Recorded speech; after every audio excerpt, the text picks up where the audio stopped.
Execute anonymous window.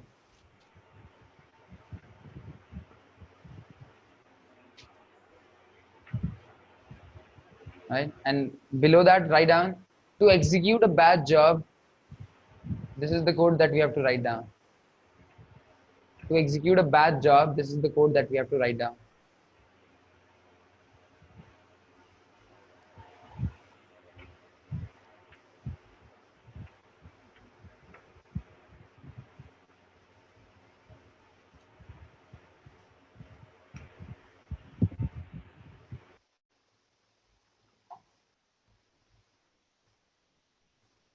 ठीक है?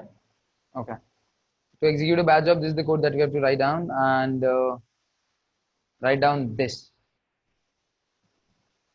Okay, to execute the batch job, this is the code that we have to write down, and done. Now write down next point. To schedule a batch job,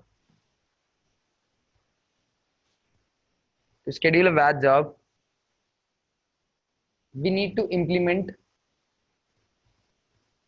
To schedule a batch job, we need to implement schedulable interface. Schedulable interface. Just write down what is highlighted. Then the next. And yeah, next write down. And this is the method that we have to define. And this is the method that we have to define. All right. It's schedulable context. It's not database.schedulable context.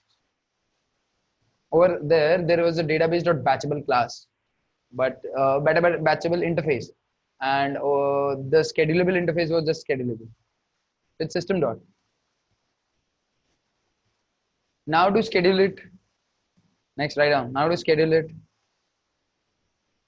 we'll go to setup.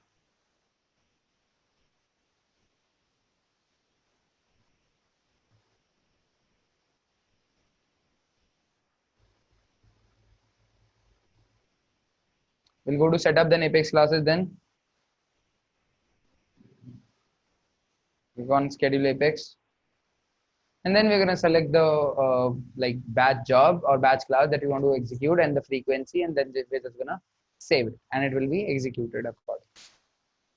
Is it clear, everyone? Okay. Clear to everyone?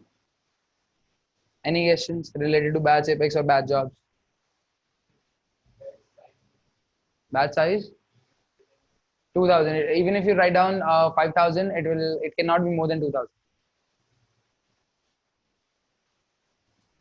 Any other question, anyone?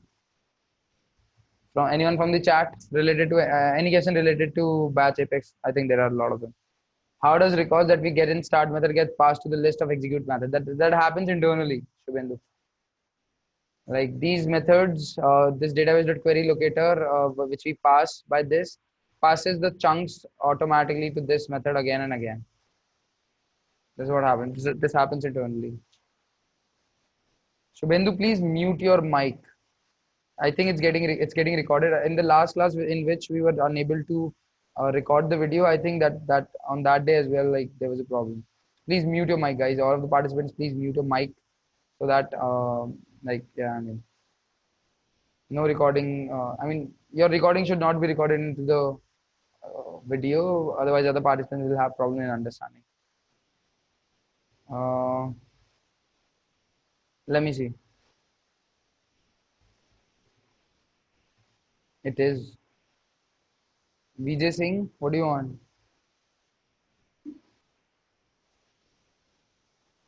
I mean, he was saying it. I mean, how does record? Yeah. How does record that we okay? Shubhendu, how does record that we get in start method gets passed to list execute method, and also we have just use update. How records get inserted? That no record got inserted. The existing records, the value of the annual revenue field got updated. That's exactly what happened.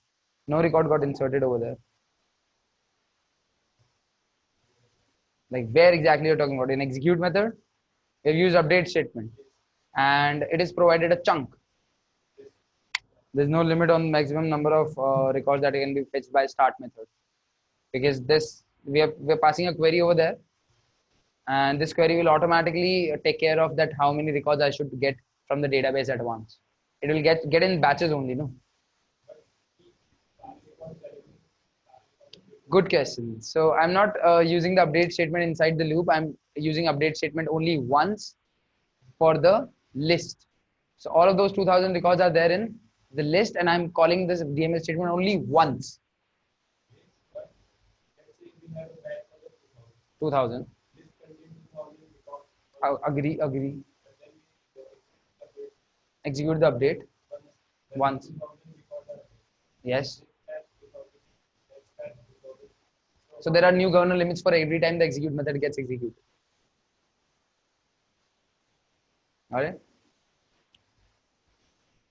That's the reason we call it as batch Apex, right?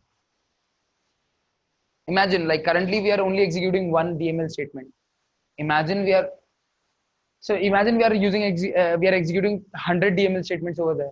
So in that case, in just second batch, it will fail. So it's not like that. There's a new set of governor limits that gets associated to the next batch or next chunk. And let me tell you why and how this is possible. Like, it was not possible in that way, but how it is possible in this way, because Salesforce only allocate the resources to the batch job when the resources are available and are free, and it takes time. Why it takes time? Because this execution happens in batches and chunks, and only for a particular batch we allocate the resource, and we use that resource again for something else, and we like put that batch job into hold or into pause until unless resources are again available to give to another batch. That's the thing. But when you execute it in a simple Apex class, then in that case, that's a synchronous execution of program that is happening. And whenever there is a synchronous execution of the program that happens, then in that case, the governor limit, or you cannot basically allocate the resources and deallocate the resources again and then give it back. Until unless the complete execution happens, the resources will be allocated to that particular program, and that's exactly where the governor limits create a problem for us. And that's just like the batch job or the batch Apex is basically the solution for that. Make sense? Cool. Any other question, anyone? हाँ मैं ये कह रहा हूँ. Any other question, anyone, related to batch job or batch Apex? No. So it's basically that operating system concept, right? Where there is a resource, there is a OS, or like let's say there's a process allocation, right? Resource allocation that used to happen for different processes. So in batch job, it's not like if you're executing a particular code as a single Apex class or as a single Apex transaction, then in that case, that complete is considered as a process. But when you create a batch job for it, it divides itself into multiple processes. And we provide the resources to the first batch of it, then the second batch, then the third batch, and that's the way. And that was the same reason the 2000 got updated late. It took some time, right? Some seconds. Why? Because the resources were not available at that moment, and when it became available, it provided it allocated those resources to that particular process, and then it got updated. And it depends on the number of records that you've got in the batch job, that how much time your batch job or batch Apex class will take to execute, right? It sometimes might take 10 minutes or 15 minutes as well, depending on the number of records that you've got, or depending on the kind of processing that you're doing over there.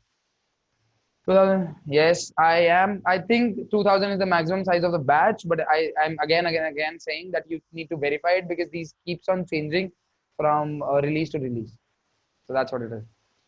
Is there any way to implement generic batch? What is generic batch? And please elaborate onto this. How to know that how many chunks are created? How to know that how many chunks are created?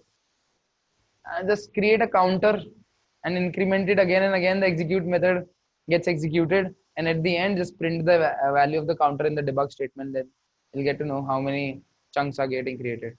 Default batch size is 200. However, maximum batch size is 2000. Yeah, so that's what it is. I mean, there are two things, right? Default batch size is 200. I think this is exactly what I said. And even if you write down 5000, it will never go more from 2000 or than 2000. Shubhendu, so you are saying one batch is equals to one transaction? Yes, it's considered as one transaction when it comes to governor limits, but for us it's like complete batch job is one. Yeah, one One batch is equals to one transaction, Shubhendu.